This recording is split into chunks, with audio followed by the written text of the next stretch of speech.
بسم اللہ الرحمن الرحیم والصلاة والسلام علی رسولہ الکریم وعلی آلہ وصحبہ اجمعین، اما بعد۔ میرے محترم بھائیوں، بہنوں، بچوں، بچیوں، عزیزوں، جاننے والے، نہ جاننے والے، السلام علیکم ورحمۃ اللہ وبرکاتہ۔ کچھ دنوں سے میں قرآن سے اللہ کی پسندیدہ ہستیاں کون ہیں، کہ اللہ کس کو پسند کرتا ہے، ولی دوست کو کہتے ہیں۔ تو اللہ کا دوست کون ہے؟ وہ یہ کوئی وراثتی چیز نہیں ہے کہ ایک بڑے اولیاء اللہ تھے تو اب ان کا بیٹا بھی انہی جیسا ہوگا۔ ہمارے یہاں وراثت چلتی ہے کہ بڑے بزرگ کا بیٹا بھی بزرگ بن جاتا ہے، چاہے وہ کلین شیو ہو، وہ لوگ اس کے پاؤں چوم رہے ہوتے ہیں، جہالت ہے۔ تو آج میں تھوڑا سا سورہ بنی اسرائیل ہے، اس میں بھی سارے اخلاق بیان ہوئے۔ میرے بھائی بہنوں، ایمان لانے کے بعد انسان بنتا ہے، اور اس کے بعد اس کی قیمت، اس کا بڑا پن، اس کی وجاہت، اس کی شرافت وہ پیسوں سے نہیں ہوتی۔ پیسوں سے انسان مالدار تو ہو جاتا ہے، بڑا نہیں بنتا، بڑا نہیں بنتا۔ ہمارا علم غلط ہو گیا۔ بڑا بڑا بندہ جے بول دیا 3 ملین 200 مربع، نواب فلانا ہے، نواب فلانا ہے۔ میرے بھائیو، یہ بالکل غلط علم ہے۔ بڑا وہ ہے جسے اللہ پسند کرے، بڑا وہ ہے جو میرے نبی کی زندگی کے پیچھے چلے، بڑا وہ ہے جس سے اللہ تعالیٰ راضی ہو جائے۔ باقی سب چھوٹے چھوٹے ہیں۔ تو آج ایک تیسری جگہ سے میں کچھ باتیں قرآن سے عرض کروں گا جن کا تعلق ہمارے ایمان سے بھی ہے، اخلاق سے بھی ہے۔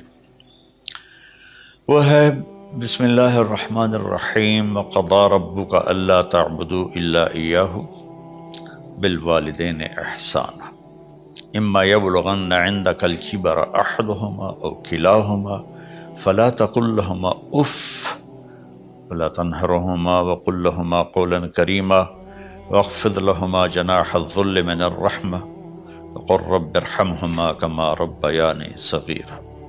یہ بہت بڑا مضمون ہے۔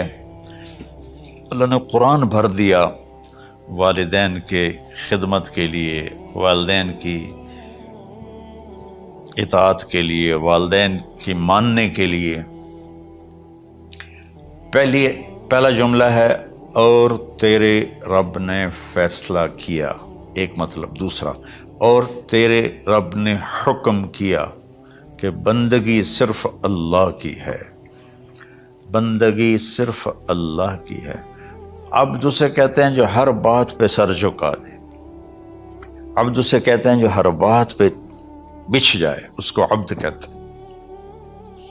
تو اللہ کہہ رہا ہے میرے بندو، میرا ایک فیصلہ ہے اور میرا ایک حکم ہے، میرے سوا نہ تمہارا ہاتھ کسی کے آگے پھیلے، نہ تمہاری گردن کسی کے آگے جھکے۔ ایک دوسرے سے مدد لینا، اس کو ایک دوسرے کی تعاونوں میں آ جاتا۔ تعاونوا علی البر والتقوی، ایک دوسرے کا ساتھ دو، ایک دوسرے کی مدد کرو۔ میرے نبی قرضہ اٹھاتے تھے۔ میرے نبی جب انتقال ہوا تو آپ کی زرہ 9 وسق پر، وسق 5 من کا ہوتا ہے، تو وہ جو کے بدلے آپ نے زرہ رکھوائی تھی کہ جب میں تمہیں ادا کروں گا زرہ لے لوں گا، اور آپ کا انتقال ہو گیا، آپ زرہ اپنی واپس نہیں لے سکے۔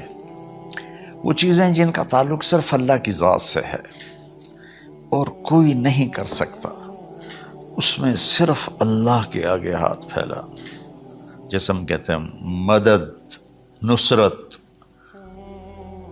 اللہ کہتا میں ہوں، الا ان نصر اللہ قریب، سنو میری مدد تمہارے قریب ہے۔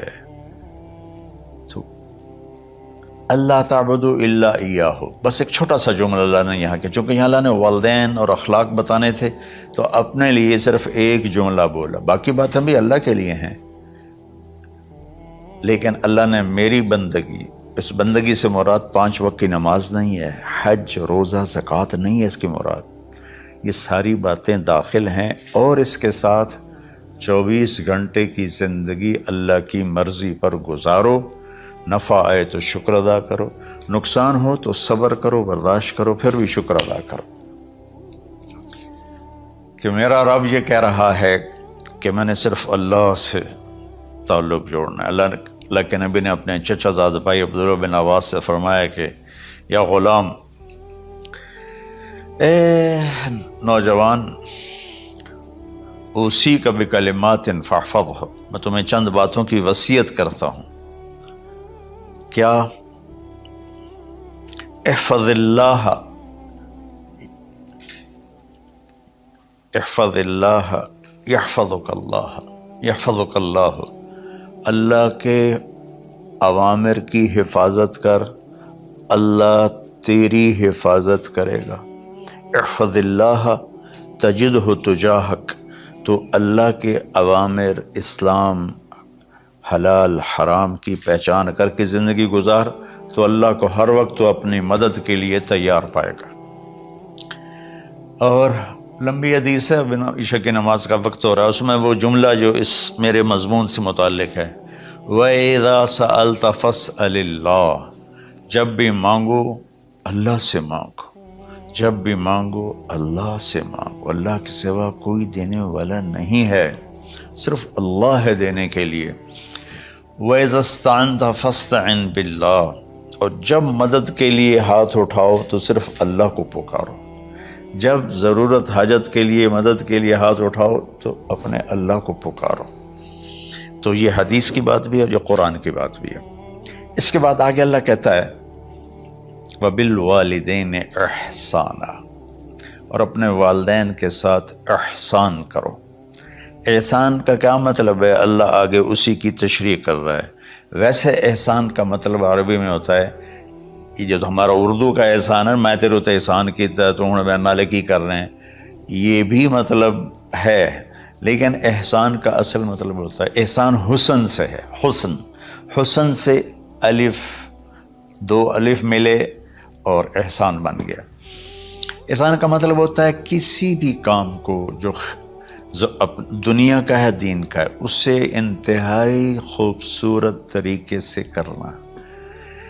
جیسے کسی دلہن کا میک اپ ہوتا ہے نا، تو 5-6 گھنٹے 4 گھنٹے کے بعد وہ کہتی ہے، جو ہوتی ہے اس کا میک اپ کرنے والی، کہ جی بس یہ مکمل ہو گیا ہے اور اب اس سے آگے نہیں ہے۔ تو آخری اچھائی کی آخری انتہا پر پہنچ کے کام کرنے کو احسان کہتے ہیں۔ تو میرا اللہ کہہ رہا ہے، میرے بندو، اپنے والدین کے ساتھ وہ کرو کہ جو بھلائی کی، خدمت کی، ماننے کی آخری حد ہے۔ سبحان اللہ۔ وبالوالدین احسان، بالوالدین پہلے ہے، احسان بعد میں ہے۔ اللہ تعالیٰ نے باقی سب کو پیچھے کر کے فرمایا کہ دیکھو، خاص طور پہ ماں باپ کے ساتھ وہ رویہ کرو کہ ان کے دل سے دعائیں نکلیں۔ چند دن پہلے ایک والد یوں ہاتھ اٹھا کے کہہ رہا تھا اپنے بیٹے، اکلوتا بیٹا، میں منگنا اللہ کو لو، اللہ تینوں چاہ لگے۔ باپ بیٹے کے لیے یہ دعا مانگ رہا تھا اور بیٹا اکیلا ہے، یہ بد دعا باپ کر رہا تھا۔ تو بھائیو، ایسی اولاد نہ بنو جس ماں نے پیٹ میں 9 مہینے اٹھایا، پھر جننے کی تکلیف برداشت کی۔ ایک شخص آیا حضرت عبید بن عمیر کے پاس کہ حضرت، میں نے ماں کو اپنے کندھے پہ بٹھا کے پیدل حج کرایا ہے، مینا لے گیا، عرفات لے گیا، مزدلفہ، پھر مینا، پھر مکہ، تو کیا میں نے ماں کا حق ادا کر دیا؟ میں نے فرمایا ولا تلقۃ واحدہ، بیٹا ابھی ایک تلقہ کا حق بھی ادا نہیں ہو۔ تلقہ کسے کہتے ہیں؟ جب بچہ پیدا ہونے کا وقت آتا ہے تو ماں کو دردوں کی لہریں اٹھتی ہیں، وہ اتنی خوفناک ہوتی ہیں کہ ماں چیخ چیخ کے رہ جاتی ہے، اور بعض اوقات ڈلیوری لیٹ ہو جاتی ہے تو وہ تڑپتی ہے، روتی ہے۔ وہ جو لہریں ہیں نا پیٹ میں آتی ہیں جاتی ہیں، آتی ہیں جاتی ہیں، ایک لہر جو درد کی اٹھتی ہے اس کو کہتے ہیں طلقہ۔ میں قربان جاؤں، انہوں نے فرمایا بیٹا ابھی تیری ماں نے جو تجھے جنا تھا اس وقت جو تجھے درد، وہ تیری ماں نے درد کی لہریں برداشت کی تھی، اس میں سے ایک لہر کا بھی حق ادا نہیں ہوا، یعنی کہ حق ادا ہو ہی نہیں سکتا۔ یہ مطلب کہ حق ادا ہو ہی نہیں سکتا، کہ بیٹا ابھی ایک کا بھی نہیں۔ پھر حضرت عبداللہ بن عمر سے ایک شخص نے پوچھا کہ اچھا یہ جو آدمی تھا یہ خراسان، یہ ایران میں ہے اور افغانستان میں، یہاں سے ماں کو پیدل کندھے پہ بٹھا کے مکے پہنچا تھا، اندازہ لگا اس نے کتنی مشقت اٹھائی۔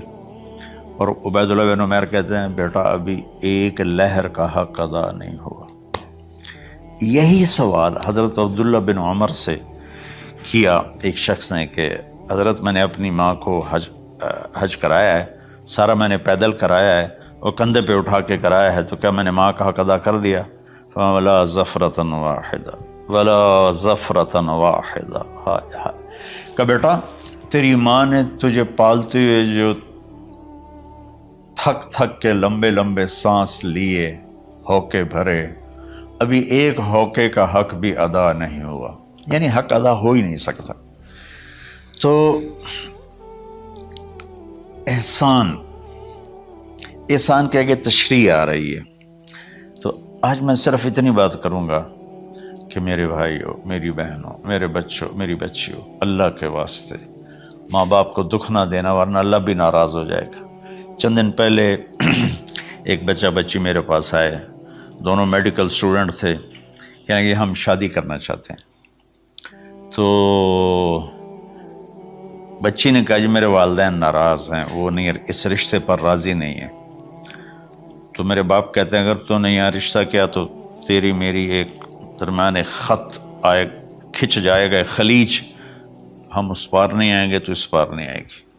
میں نے کہا بیٹی جس ماں نے تجھے 9 مہینے پیٹ میں پالا، 2 سال تجھے دودھ پلایا، تیری پوٹیاں پیشاب صاف کیا، تجھے پیمپر باندھے، تجھے اٹھ اٹھ کے راتوں کو اپنی چھاتی سے دودھ پلایا، کیا اب اس کا اتنا بھی حق نہیں کہ تم اس کی رائے کا احترام کرو؟ اتنا بھی حق نہیں ہے؟ تو میں نے کہا بیٹا میری کوئی رائے نہیں ہے، تو اب اگر تیرے ماں باپ راضی ہیں تو بسم اللہ ضرور کر، اگر راضی نہیں ہیں تو دیکھو موت تک تجھے ماں باپ کی دعا نہیں ملے گی، اور ماں باپ کی دعا نہ ملی تو کچھ بھی نہیں ملے گا۔ تو بھائیو دوستو، خاص طور پر آج کے کالج کے نوجوان بچے بچیاں یہ ماں باپ کے ساتھ بہت بدتمیزی کرتے ہیں، چونکہ اس میں والدین کا پہلا قصور ہے کہ انہوں نے ان کو دین نہیں سکھایا۔ بچپن میں انگلش میڈیم سکول، پھر او لیول، پھر اے لیول، تو انہیں کیا پتہ ماں کون ہے باپ کون ہے۔ ایک پرانی بات ہے، ایک شخص اپنے بیٹے کو لے کر آیا کہ یہ میرا بچہ ہے اور یہ فلاں جگہ شادی کرنا چاہتا ہے اور ہم میں سے کسی کی رائے نہیں ہے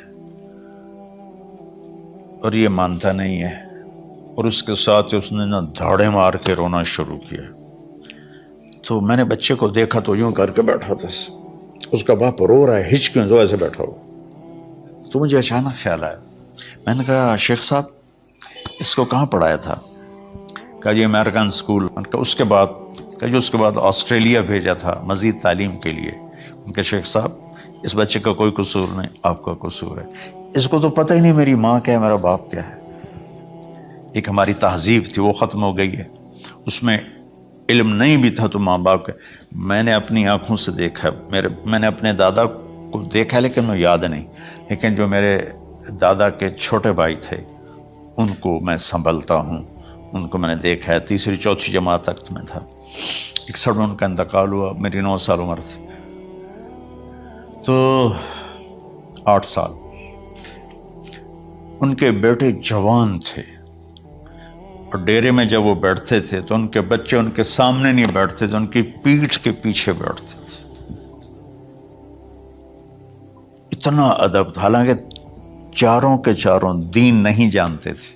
تہذیب تھی، ثقافت تھی، جو آج کی تہذیب نے ہم سے سب کچھ چھین لیا. اب بھی آپ جاؤ بیٹا تھر پارکر میں گیا ہوں 2-3 دفعہ، اور وہاں مسلمان نہیں ہندو عورتیں جب گاڑی گزرتی ہے تو گھونگھٹ کو نیچے کر لیتی ہیں، اپنا چہرے کو فوراً چھپا لیتی ہیں. تو خیر بہرحال میں نے کہا شیخ صاحب اس بچے کا قصور نہیں، آپ کا قصور ہے. تو میرے بچوں، اپنے ماں باپ کو خوش کرو، راضی کرو. ان کا راضی ہونا اللہ کی رضا ہے. میں اس کی تفصیل انشاءاللہ آگے بتاؤں گا. آج میں صرف اتنا ہی میں نے تمہید باندھی ہے کہ ماں باپ کا کیا مقام ہے، ان کی کیا عزت ہے. ایک شخص آیا، یا رسول اللہ میرا باپ میرے پوچھے بغیر میرا مال خرچ کر لیتا ہے. آپ نے کہا بلاؤ. چونکہ بچے کا ذاتی مال اگر ہو تو شرع کے لحاظ سے باپ پوچھ کے استعمال کرے، بغیر پوچھے استعمال نہ کرے. جب اسے پتہ چلا کہ میرے بیٹے نے شکایت کی ہے، تو عرب کی شاعری تو مشہور تھی، انہیں دل میں کچھ اشعار پڑھے. جو آیا تو جبریل پہلے آ گئے، یا رسول اللہ اللہ تعالیٰ کہہ رہے ہیں آپ اس سے پوچھیں وہ شعر بتاؤ جو تیرے کانوں نے تو نہیں سنے، تیرے دل میں آئے تھے اور اللہ نے سن لیے. تو اللہ کے نبی نے فرمایا بھائی تیرا انشاءاللہ کیس سنتے ہیں، لیکن پہلے وہ شعر سناؤ جو تم نے تو نہیں کہے زبان سے پر اللہ نے سن لیے ہیں. تو آپ نے اس سے ارشاد فرمایا کہ تمہاری بات ہم سنتے ہیں باپ بیٹے کی، لیکن پہلے وہ شعر سناؤ جو تیری زبان سے ادا نہیں ہوئے، تیرے کانوں نے نہیں سنے، تیرے دل کی گونج تھی اور تیرے دل کی آہ اور فریاد تھی جو دل ہی میں گھٹ کے رہ گئی، اسے اللہ نے سنا ہے. وہ کہتا ہے سناؤ. کہنے لگا یا رسول اللہ آپ کا رب ہر وقت ہمارے ایمان کو آپ پر زیادہ سے زیادہ بڑھاتا رہتا ہے، اس ذات کی قسم جس کے قبضے میں میری جان ہے. یہ چند میرے دکھ بھرے خیالات الفاظ کی شکل میں ڈھلے، لیکن میری بزم تصور میں ہی رہے اور وہیں دفن ہو گئے، باہر نہیں نکلے، میری زبان سے ادا نہیں ہوئے، میرے کانوں نے نہیں سنا، آپ کے رب نے سن لیا. اب نے کہا اچھا بتاؤ تم نے کہا کیا تھا؟ تم نے کہا جی میں نے بچے کی جب سنی شکایت میری کی ہے تو میں نے کہا تھا غضوتک مولودا وعلتک یافعا تعل بما اجنی علیک وتنہل واذا ضاقتک بالسقم لیلۃ لم ابت لسقمک الا ساہرا اتململ کأنی انا المتروک دونک بالذی ترکت به دونی وعینی تحملہ تخاف الرضا نفسی علیک وإنہا لتعلم ان الموت وقت مؤجل فلما بلغت السن والغایة التي الیہ مدى ما فیک كنت اؤمل جعلت جزائی غلظة وفظاظة كأنك انت المنعم المتفضل فلیتک ان لم ترع حق ابوتی فعلت كما الجار المجاور يفعل فأولیتنی حق الجوار ولم تکن علی بمال دون مالک تبخل. میں ابھی ترجمہ کرتا ہوں. اس کا میرے نبی پر کیا اثر ہوا کہ آپ کے ٹپ ٹپ آنسو گر رہے تھے اور آپ کی داڑھی آپ کے آنسوں سے تر ہو رہی تھی. یہ اتنا فصیح کلام ہے کہ عربوں کو بھی پسینہ آ جائے گا ترجمہ کرنے کے لیے. تو میں تو عربی نہیں ہوں، لیکن یہ فخر تو حاصل ہے، بھلے ہیں یا برے ہیں 2-4 قدم ہم بھی تیرے ساتھ چلے ہیں. کچھ عرصہ اہل علم کی محفلوں میں بیٹھے، کچھ زبان کی شناسائی ہوئی، تو میں اپنی کم مائگی کے ساتھ اس کا ترجمہ کروں گا. وہ کہتا ہے غزوتک مولودا وعلتک یافعا تعل بما اجنی علیک و تنحل، میرے بیٹے جس دن تو پیدا ہوا ہم نے اپنے لیے جینا چھوڑ دیا، اوئے ہوئے ہوئے ہوئے، ہم تیرے لیے جیے۔ تیری ماں تجھے دودھ پلاتی تھی، میں تیرے لیے روٹی کے نوالے لاتا تھا، میری ساری کمائی پہلی اور آخری سب تیرے اوپر لگتی تھی۔ تجھے خوش دیکھتے تھے تو خوش ہوتے تھے، تجھے روتا دیکھتے تھے تو ہم روتے تھے۔ وَإِذَا ذَاقَتْكَ بِالسُّقْمِ لَيْلَةً لَمْ أَدْلِ سُقْمَكَ إِلَّا سَاهِرًا أَتَمَلْمَلُ، جب تو کبھی بیمار ہو جاتا تھا تو تیرے سرانے بیٹھ کر ہم ساری رات روتے تھے اور دعائیں کرتے تھے، یا اللہ ہمارے بچے کو بچا لے، ہمارے بچے کو صحت دے دے۔ اس تڑپ میں ساری ساری رات میں جاگتا تھا، تیرے لیے میں نے اپنا سب کچھ لگا دیا، اپنے لیے جینا چھوڑ دیا، اپنی خواہشات کو دبایا، تیری ہر خواہش کو پورا کیا، تجھے مسکرانے کے لیے، تجھے ہنسانے کے لیے میں دھکے دھوڑے کھاتا رہا، کبھی گرمی لو کی جھلسا دینے والی ریت اور کبھی سردی کے سرد ہوا کے تھپیڑے، لیکن میں ان دونوں سے گزرتا ہوا تجھے پالنے کی خاطر اپنے آپ کو کھپاتا رہا۔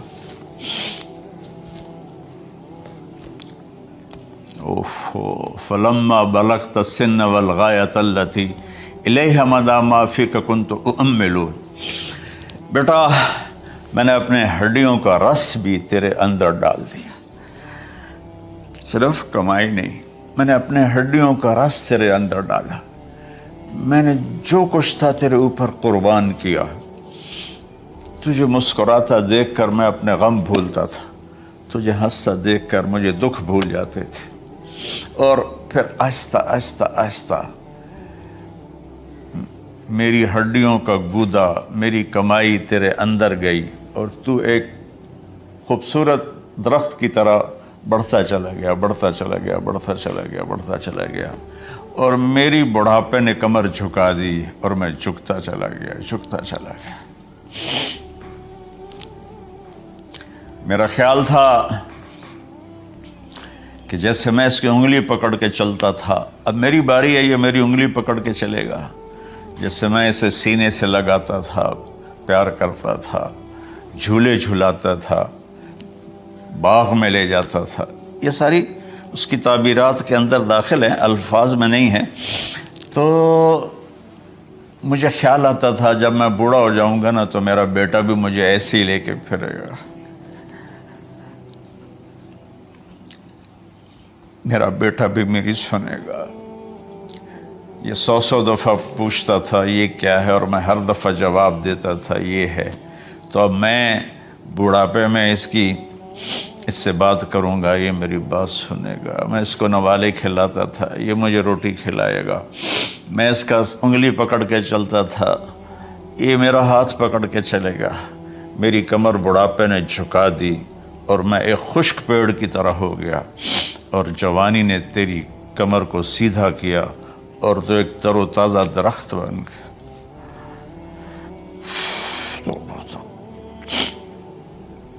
تو مجھے خیال آیا کہ میں نے 20 سال اس بچے کو پالا ہے، ابھی اپنی ماں اور باپ کو دیکھے گا، لیکن ایک دم اچانک کیا ہوا؟ فلما بلغت السن والغایۃ التی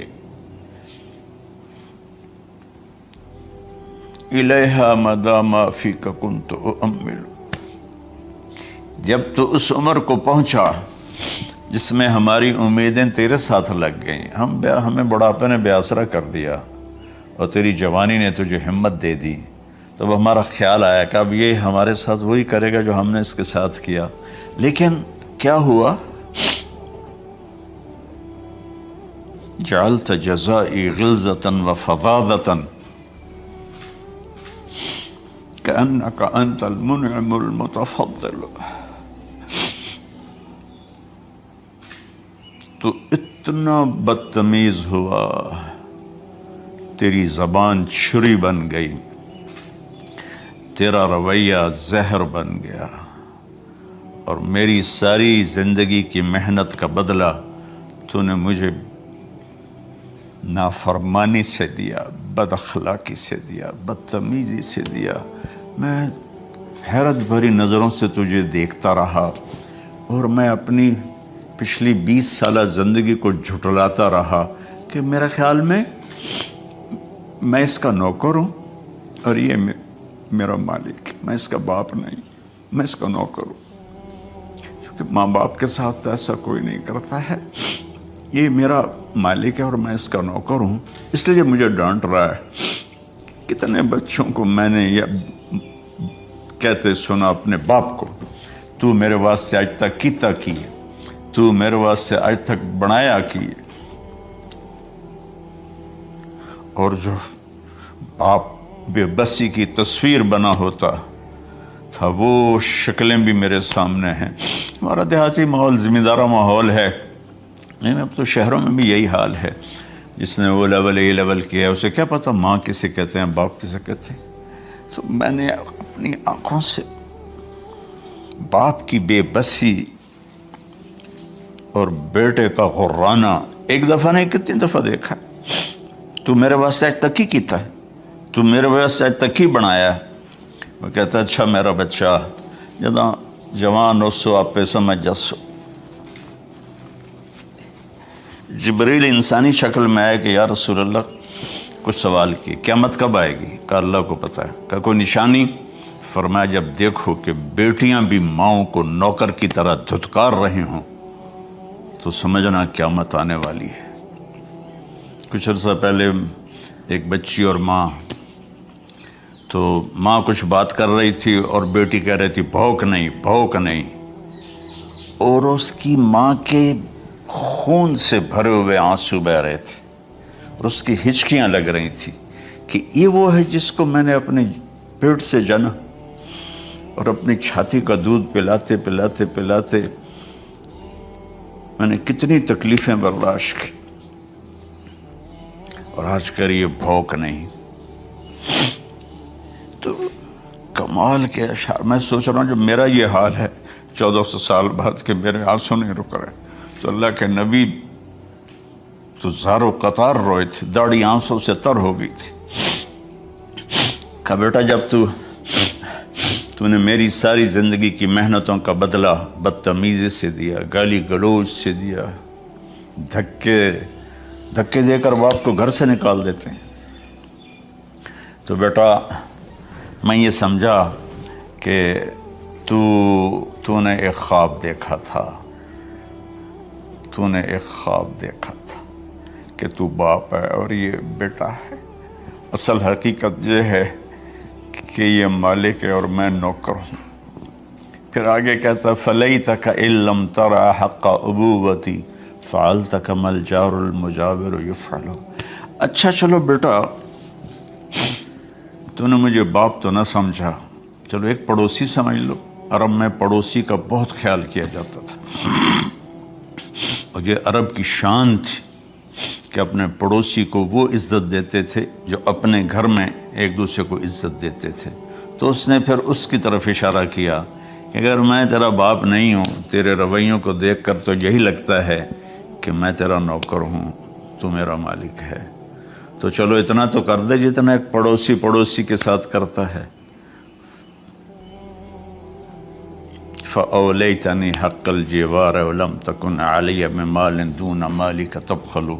تو پڑوسی پر تو عرب خرچ کرتے ہیں، تو بھی تھوڑا سا میرے اوپر خرچ کر دیتا اور تو بخیل نہ بنتا، اور میرے خوابوں کو چکنا چور کر دیا، میری امیدوں پر پانی پھیر دیا، میرے بڑھاپے کو ذلت اور رسوائی میں بدل دیا۔ اچھا میرا پتر جا خوش رہو۔ ماں باپ کہاں بد دعائیں کرتے ہیں؟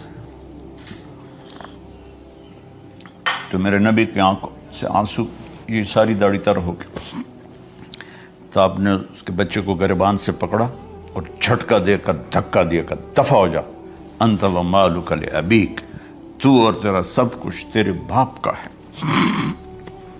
حضرت علی رضی اللہ تعالیٰ عنہ سے کسی نے پوچھا کہ آپ کے بیٹے حسن کیسے بیٹے ہیں؟ کہا حسن میرا وہ بیٹا ہے کہ جب میں چلتا ہوں تو میرے آگے نہیں چلتا، میرے پیچھے چلتا ہے۔ جب کہیں بیٹھنے کا موقع آتا ہے تو یہ پہلے نہیں بیٹھتا، پہلے مجھے بٹھاتا ہے پھر خود بیٹھتا ہے۔ جب کھانے پر بیٹھتے ہیں تو یہ روٹی کی طرف ہاتھ نہیں بڑھاتا جب تک میں نہ بڑھاؤں، یہ سالن کی طرف ہاتھ نہیں بڑھاتا جب تک میں نہ بڑھاؤں۔